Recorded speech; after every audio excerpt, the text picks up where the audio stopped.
한국 인터넷에는 다양한 공포썰이 많이 돌아다니고 있습니다. 그 중에서도 많은 이들의 심장을 조여오는 긴장감 넘치는 이야기를 하나 소개해드리겠습니다. 이 이야기는 합숙 훈련을 갔던 대학 동아리의 사건으로부터 시작됩니다. 대학 시절, 저는 오컬트 동아리의 일원이었습니다. 우리는 여름 방학을 맞아 합숙 훈련을 떠나기로 했습니다. 장소는 교회의 한적한 산속에 위치한 오래된 민박집이었죠.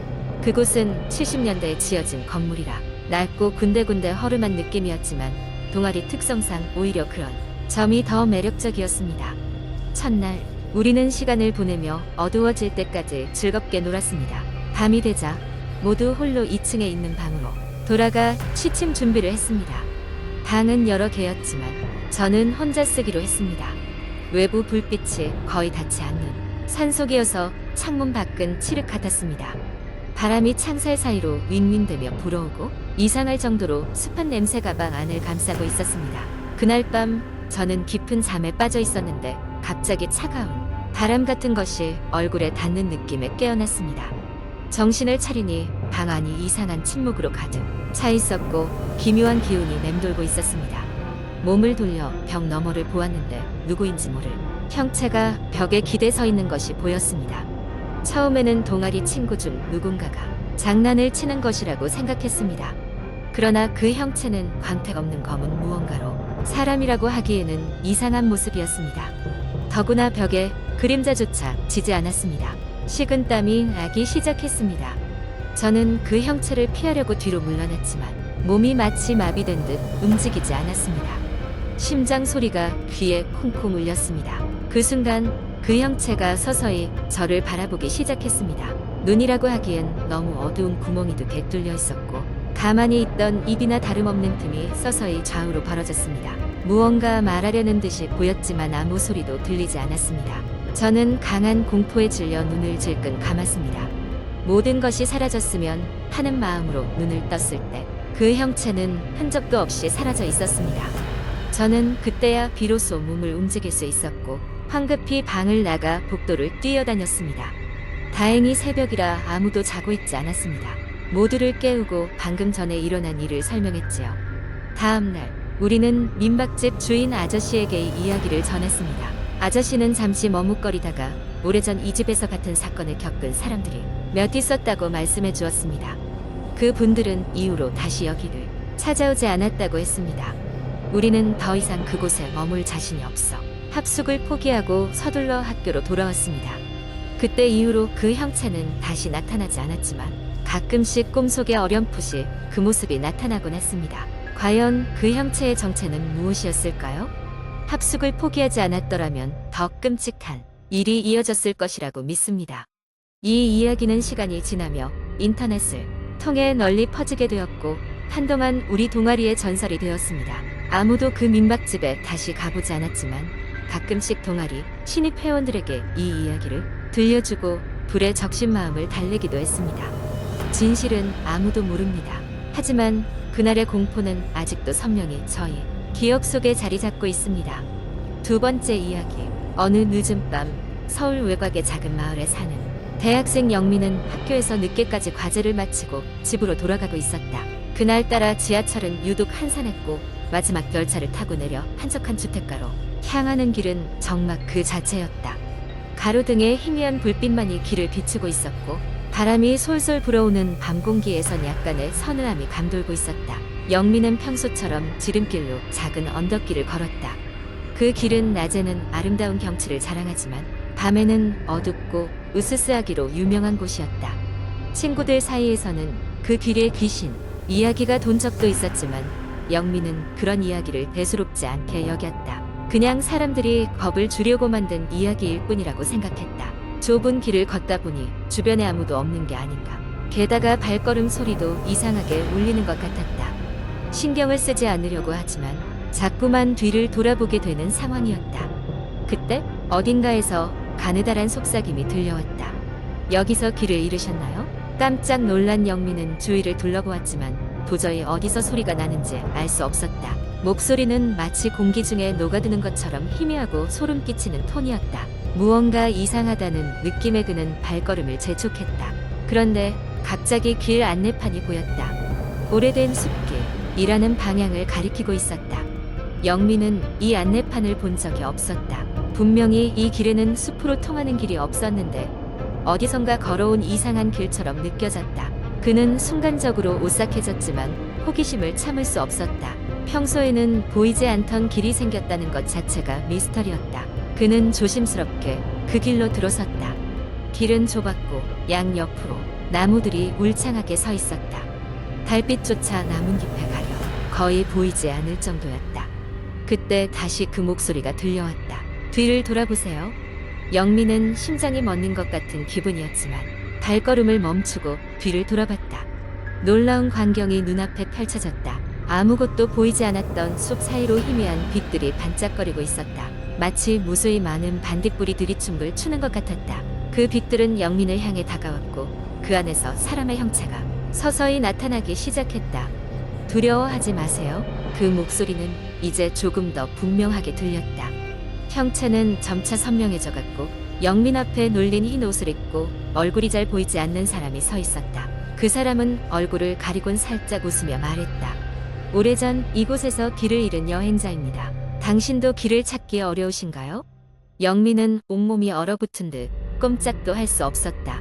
그 순간 이 길이 어떻게 만들어졌는지, 이 인물이 누구인지에 대한 수많은 의문이 머릿속을 가득 채웠다. 몸이 저절로 뒤로 물러나기 시작했고 뒷걸음질 하다가 갑자기 진짜 소리가 들려왔다.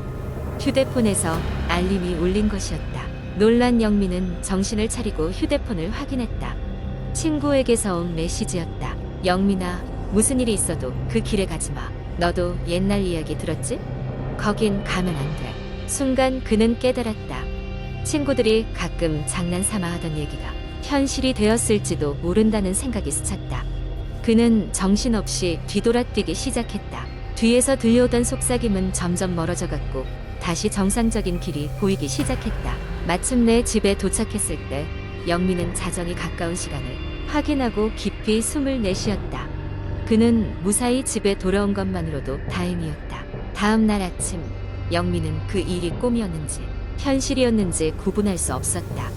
하지만 지난밤의 경험은 너무도 생생했고 그 후로는 그 길을 피하게 되었다. 시간이 지나면서 줄곧 그 일을 떠올릴 때마다 소름이 돋곤 했다. 하지만 그는 아직도 그 속삭임을 길을 찾으셨나요? 하고 묻는 순간을 잊을 수 없었다. 그 후 마을 사람들은 가끔씩 그 길이 다시 나타났다는 소문을 하곤 했지만 아무도 그곳에 가려고 하지는 않았다. 그 속삭임의 주인은 여전히 그곳에서 길을 찾는 사람들을 기다리고 있을지도 모른다는 생각이 그를 오싹하게 만들었다. 세 번째 이야기. 한국 인터넷 커뮤니티에서는 다양한 공포 이야기가 공유되곤 합니다. 다음은 그런 이야기 중 하나로 여러 작은 이야기가 연결되어 하나의 큰 이야기가 되는 형식으로 구성해 보았습니다. 이 이야기는 완전히 창작된 것이며 실제와는 아무런 관련이 없습니다. 한적한 시골 마을, 그곳엔 오래된 양옥집이 하나 있었다. 이 집은 수십 년간 비어 있었지만 최근 한 가족이 이사 오면서 마을 사람들 사이에서 또다시 화제가 되었다. 이 양옥집은 과거 여러 소문으로 유명했다. 밤이 되면 불빛이 보이지 않는데도 누군가 창문 너머로 집안을 내다보고 있다는 이야기며 텅 빈 집에서 피아노 소리가 들려온다는 소문마저도 있었다. 새로 이사온 가족은 3명이었다. 아버지, 어머니, 그리고 중학교 2학년인 딸. 처음에는 모든 것이 평온했다.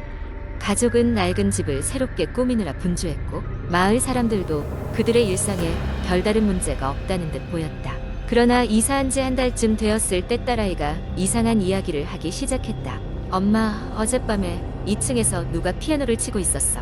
딸아이는 걱정스러운 표정으로 말했다. 엄마는 그저 옛날 집이니 소리가 날 수도 있다며 딸을 안심시켰다. 하지만 그 후로 딸은 자주 피아노 소리를 듣는다고 했고 심지어는 낮에도 벽 너머에서 누군가 소근대는 소리가 들린다고 주장했다. 가족은 처음에는 딸아이가 변화해 민감하기 때문이라 생각했지만 점점 그 빈도와 강도가 심해지자 무언가 잘못되었음을 인지했다. 어느 밤 아버지는 문제의 2층 방으로 향했다.